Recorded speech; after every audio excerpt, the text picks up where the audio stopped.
बदतमीज बहू।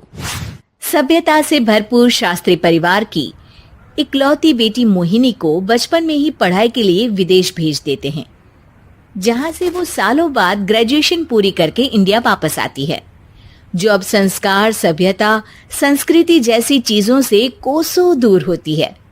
एक सुबह मोहिनी शॉर्ट ड्रेस पहने, कानों में हेडफोन लगाए जोर जोर से इंग्लिश गाने गाती हुई घर में घूम रही होती है।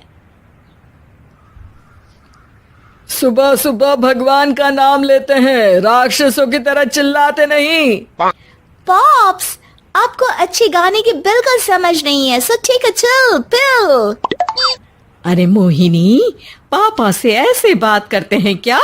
सारी तमीज भूल गई हो। ओह मॉम प्लीज, इतनी बड़ी भी कोई बात नहीं हुई, सो डोंट ओवर रिएक्ट। ऐसे ही दिन बीतते हैं जिसमें मोहिनी के तौर तरीके, रहने और बात करने का ढंग उसकी मम्मी पापा को परेशान करने लगता है। भला कोई मानेगा कि ये मेरी बेटी है? रीति रिवाज और संस्कारों से तो इसका दूर दूर तक कोई नाता नहीं, और अब तो लगता भी नहीं कि कभी होगा। अरे ऐसे कैसे नहीं होगा? लड़कियां सारे नखरे अपने माँ बाप को ही दिखाती है। ससुराल जाकर उन्हें सब कुछ करना भी पड़ता है और मानना भी। पत्नी की बात शास्त्री जी समझ जाते हैं और कुछ ही दिनों में अपने से भी ज्यादा धार्मिक परिवार में निखिल के साथ मोहिनी का रिश्ता पक्का कर देते हैं। रिश्ता तो पक्का कर दिया, पर यहाँ मोहिनी को कैसे मनाएंगे? शादी ब्याह के मामले में आटे में नमक जितना झूठ तो चलता है जी। इसी तरह एक के बाद एक तिकड़म लगाते हुए दोनों मिलकर मोहिनी को शादी के लिए तैयार कर लेते हैं और मोहिनी निखिल की शादी हो जाती है, जिसके अगले दिन से ही मोहिनी दोबारा अपने पूरे अवतार में शॉर्ट ड्रेस पहनकर घर में घूमने लगती है।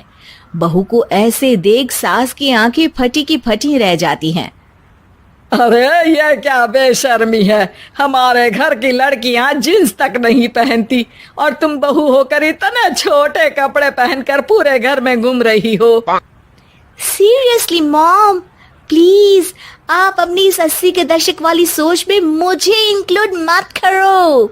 हाय तौबा, एक तो बेशर्मी दिखाती है, ऊपर से सास के साथ जुबान भी लड़ाती है।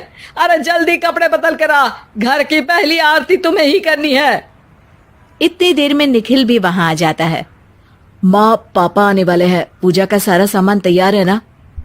ये पूजा हमेशा मेरे बॉयफ्रेंड्स के पीछे पड़ी रहती थी और अब हस्बैंड के पीछे भी आ गई। मोहिनी की बातें सुन सास तो अपना सिर पकड़ लेती है, लेकिन निखिल किसी न किसी तरह उसे पूजा के लिए कन्विंस करके कपड़े चेंज करने के लिए भेज देता है, जिस पर पूजा खत्म होने के बाद वो एक बार फिर अपनी शॉर्ट ड्रेस में आ जाती है। बहू, ये क्या तरीका है? संस्कार नाम की कोई चीज है या नहीं? नहीं ससुर जी, संस्कार मेरा दूसरा बॉयफ्रेंड था, अब तो मेरा उससे कोई कांटेक्ट नहीं है। मोहिनी का जवाब सुन के ससुर तो भगवान नाम जपते वहां से चले जाते हैं, लेकिन सास बहू के बीच कहा सुनी फिर शुरू हो जाती है, जिसे इग्नोर करते हुए मोहिनी घर से बाहर चली जाती है और देर रात घर वापस आती है। मोहिनी, मैं जानता हूँ कि तुम विदेश में रही हो और तुम्हें वहीं की आदत है, पर यहाँ चीजें कुछ अलग है। अगर तुम उस हिसाब से कुछ एडजस्ट कर लो तो सबके लिए सही हो जाएगा। I am not in a lecture mood. Good night. अगली सुबह मोहिनी देर से उठकर एक बार फिर उसी तरह सबके सामने आती है, जिस पर उसकी सास कुछ बोले उससे पहले ही मोहिनी की दोस्त मोनिका और रचिल वहां आ जाती हैं। Oh hi darling, how are you? OMG, we missed you so much. I missed you too darling. Ram Ram, इन्होंने तो तुमसे भी छोटे कपड़े पहने हैं। अरे तुम लोगों के अंदर कोई शर्म लिहाज बाकी भी है या सब बेच खाई? मोहिनी, तुम्हारी मेड कुछ ज्यादा नहीं बोलती? इस पर मोहिनी की दोस्त उसकी सास का मजाक बनाने लगती है, जिसे सुन निखिल उन्हें जवाब देते हुए कड़वे शब्द सुना देता है और वो सुन के वो दोनों तो मुंह बनाए वहां से चली जाती है, लेकिन गुस्से से लाल मोहिनी वहीं खड़ी निखिल को घूरती रहती है। घूर क्या रही हो? तुमसे शादी की ये सोचकर कि विदेश में पढ़ी लिखी हो, घर में कोई पॉजिटिव चेंज लाओगी, अपनी करियर के लिए एम्बिशियस होगी, पर अपने इस बिहेवियर से उस पढ़ाई के साथ साथ अपने मम्मी पापा के नाम को भी डुबो रही हो। अगर तुम्हें ऐसे ही हाल रखना है तो यहाँ रहने की कोई जरूरत नहीं है। निखिल की बातें सुनकर मोहिनी रोते हुए घर छोड़कर अपनी मम्मी पापा के पास वापस आ जाती है। ससुराल में सब कुछ ठीक तो है? वो अपने आप को समझते क्या है? मोहिनी पर चिल्ला रहे हैं? मैं क्यों उसके इशारों पर चलूं? मैं अपनी लाइफ अपने तरीके से जीना चाहती हूँ और वो ना आप लोगों को मंजूर था और ना ही उन्हें है। तुम यहाँ नहीं रह सकती। अपने पापा की बात सुन के मोहिनी हैरान रह जाती है। हाँ, तुमने बिल्कुल सही सुना। अगर तुम्हें अपने इस घमंड, बेशर्मी और बदतमीजी में ही जीना है तो तुम यहाँ भी नहीं रह सकती।